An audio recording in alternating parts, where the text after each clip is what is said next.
आप सभी शिव भक्तों को मेरा प्रणाम। शिव पुराण महात्म्य का छठा अध्याय। शिव पुराण के श्रवण की विधि। श्री शौनक जी कहते हैं, महाप्रज्ञ सूत जी, आप धन्य एवं शिव भक्तों में श्रेष्ठ हैं। हम पर कृपा कर हमें कल्याण में शिव पुराण के श्रवण की विधि बताइए, जिससे सभी श्रोताओं को संपूर्ण उत्तम फल की प्राप्ति हो। सूत जी ने कहा, हे मुनि शौनक, तुम्हें संपूर्ण फल की प्राप्ति के लिए मैं शिव पुराण की विधि सविस्तार बताता हूँ। सर्वप्रथम किसी ज्योतिषी को बुलाकर दान से संतुष्ट कर उससे कथा का शुभ मुहूर्त निकलवाना चाहिए और उसकी सूचना का संदेश सभी लोगों तक पहुंचाना चाहिए कि हमारे यहाँ शिव पुराण की कथा होने वाली है। अपने कल्याण की इच्छा रखने वालों को इसे सुनने अवश्य पधारना चाहिए।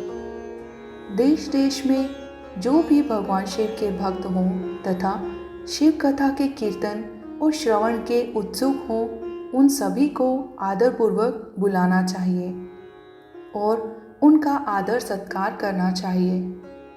शिव पुराण सुनने के लिए मंदिर, तीर्थ, वन प्रांत अथवा घर में ही उत्तम स्थान का निर्माण करना चाहिए। केले के खंभों से सुशोभित कथा मंडप तैयार कराएं। उसे सब ओर फल, पुष्प, सुंदर चंदोवे से अलंकृत करना चाहिए।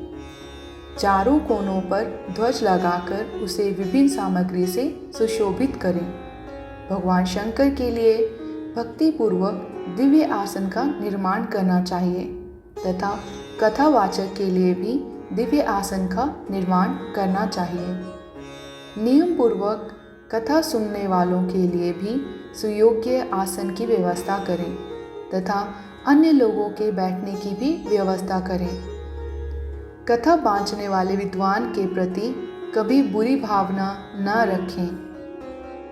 संसार में जन्म तथा गुणों के कारण बहुत से गुरु होते हैं, परंतु उन सब में पुराणों का ज्ञाता ही परम गुरु माना जाता है। पुराण वेता पवित्र, शांत, साधु, ईर्ष्या पर विजय प्राप्त करने वाला और दयालु होना चाहिए। ऐसे गुणी मनुष्य को इस पुण्यमयी कथा को बाँचना चाहिए। सूर्योदय से 3:30 पहर तक इसे बाँचने का उपयुक्त समय है। मध्याह्न काल में 2 घड़ी तक कथा बंद रखनी चाहिए ताकि लोग मल मूत्र का त्याग कर सकें। जिस दिन से कथा शुरू हो रही है उससे 1 दिन पहले व्रत ग्रहण करें। कथा के दिनों में प्रातः काल का नित्य कर्म संक्षेप में कर लेना चाहिए। वक्ता के पास उसकी सहायता हेतु एक विद्वान व्यक्ति को बैठाना चाहिए, जो कि सब प्रकार के संशयों को दूर कर लोगों को समझाने में कुशल हो। कथा में आने वाले विघ्नों को दूर करने के लिए सर्वप्रथम गणेश जी का पूजन करना चाहिए। भगवान शिव व शिव पुराण की भक्ति भाव से पूजा करें। तत्पश्चात श्रोता तन मन से शुद्ध होकर आदरपूर्वक शिव पुराण की कथा सुने। जो वक्ता और श्रोता अनेक प्रकार के कर्मों से भटक रहे हों, काम आदि 6 विकारों से युक्त हों, वे पुण्य की भागी नहीं हो सकते।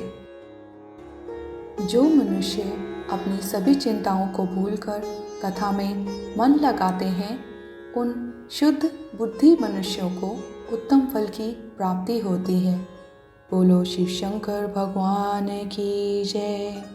बोलो माता पार्वती की जय।